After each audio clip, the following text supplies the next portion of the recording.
Namaste, I'm Dr. Robert, and today on 5-ish Minutes with Dr. Robert, my subject is insomnia.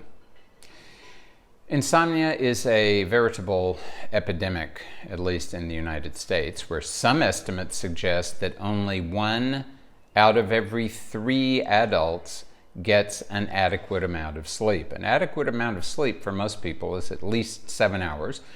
Undoubtedly, there are people who can get by on 6.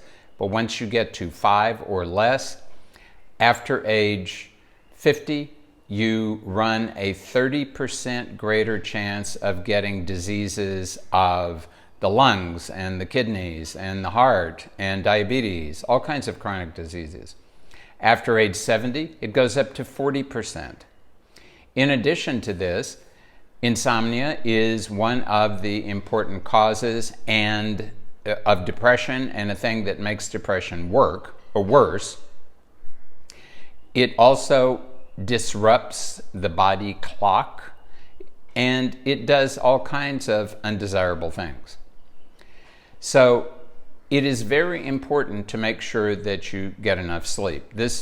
One of the possible worst things that is done to adolescents, at least in the United States, is to make them go to school early in the day. Adolescents in particular have a body clock that is skewed towards going to bed later and getting up later. And by insisting that they get up early, they go to school, and instead of being focused, they are totally unfocused, and people wonder why they are not paying attention, even if they are even motivated to pay attention. Another thing that is very important to consider in the context of insomnia, especially if you are female, is that the hormones have a very strong influence on sleep. Estrogens promote REM sleep, that's dream sleep, and progesterones promote non-REM sleep, that's deep sleep and other forms of non-dreaming sleep. If your hormones are not balanced in a healthy way, then your sleep is not going to be balanced, and that's going to affect all parts of you, including your menstrual cycle. Sleep apnea undoubtedly is an important aspect of why some people have trouble sleeping, but recent research suggests that instead of fiddling with CPAP machines and all this other business, simply learning to go to sleep on your side often can deal with mild to moderate sleep apnea without any other kind of intervention.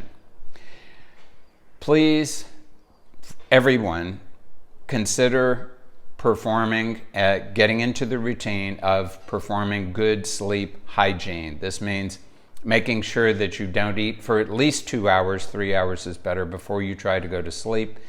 Turning off all of the electronics in the room, including especially your phone.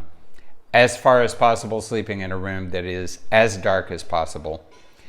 Not doing anything stimulating, including being on your phone or watching something on some electronic device before going to bed.